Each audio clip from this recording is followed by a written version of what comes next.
Yan, medyo nyo na rin. Siguro yung mata ko na lang maputi dahil sa naka-shades eh.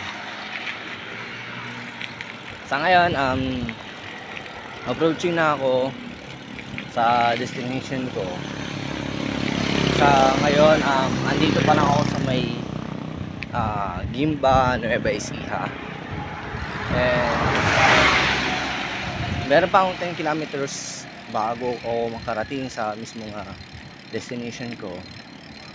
Pero yung 10 kilometers na yun until sa kanya hanggang sa town proper ng ng destination. Yan. Pero hindi na ako papadyak ng more than 10 kilometers. Siguro baka less than na lang to. Ewan ko kung dito ko parte or dito banda ko makikita yung yung mismong destination ko, kasi secret na lang muna. So sa ngayon, dahil sa malapit-lapit ako sa destination ko, time check is nasa 4:28, tapos distance is nasa 258 kilometers. Kaya naman parang nagpanulit ako parang Isabela to Baguio. Pero natindihan ito padyak lang. Pero yung ginawa namin na Isabela to Baguio, takbo lang kami, dalawa lang kami ng kaibigan ko. Pero 5 days kami inabot nandun. Dahil sa klima na maulan, yan. Ngayon wala pa akong makitang landmark dito o something na identity kung saan medyo malapit-lapit na ako sa destination ko. Kasi hindi ko alam kung itong daanang binapagtas ko sa ngayon ay kung parte pa rin siya ng ng Nueva Ecija or ibang probinsya na. Sa ngayon may nakikita akong arko doon. Hindi ko alam kung para saan yung arko na yun. Doon ko makikita kung may marka yun.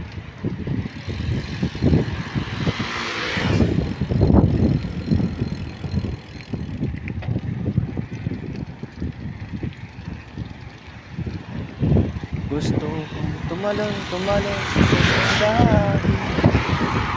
Wow. Lemongrass chicken.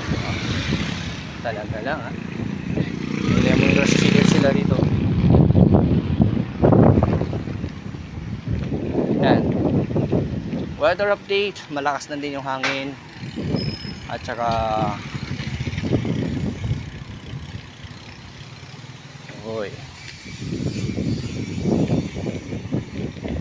tsaka di ko alam kung uulan ba ngayong araw na ito or baka may hawal pa.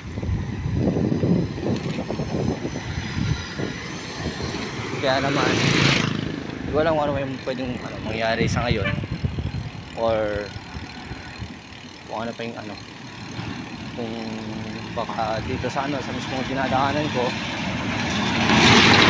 kaya mas sa ngayon dahil sa medyo nagugutom ako, kailangan ko muna maghanap ng siguro kahit kantin lang, merienda lang, para alam ko kung para kahit pa paano hindi ako ganong gugutom yung pagdating doon. Baka kasi baka yung pagdating ko doon masyado silang mag-alala.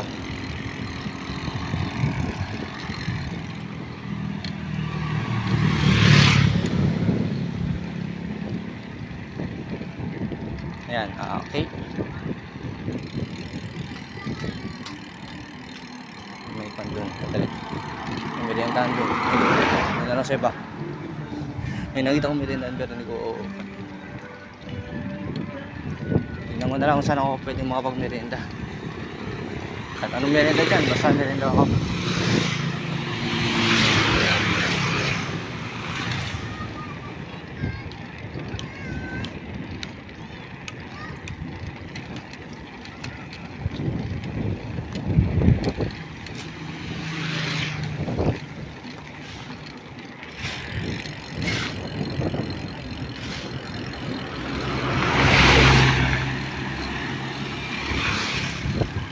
Tingnan natin kung may mga kwan dito.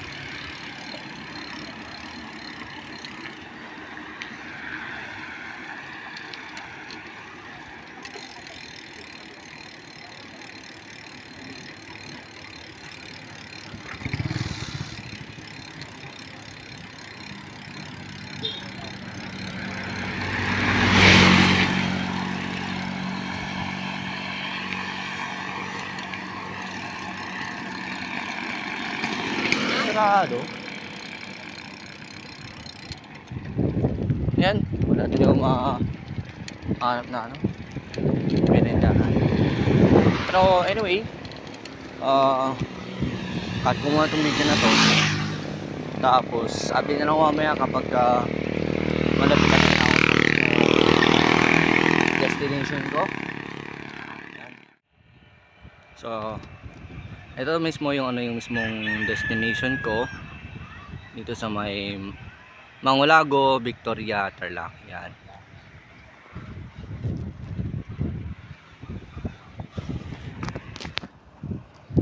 Yan. So dito na ako sa may barangay Mangulago, Victoria, Tarlac. Ayun, sa ngayon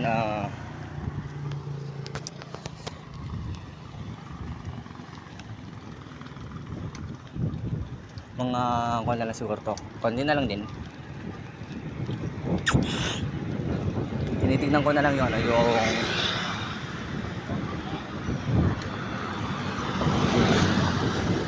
tawag dito, yung marking point ko kung saan yung ano, bahay ni tita. So time check is exactly 5:02. Yan, 5:02 PM. Hindi ko alam kung mga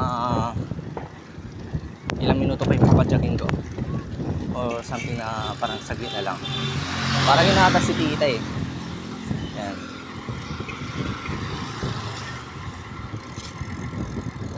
Ayun, yun na si tita. Yun siya. Tita. Nakarating yun.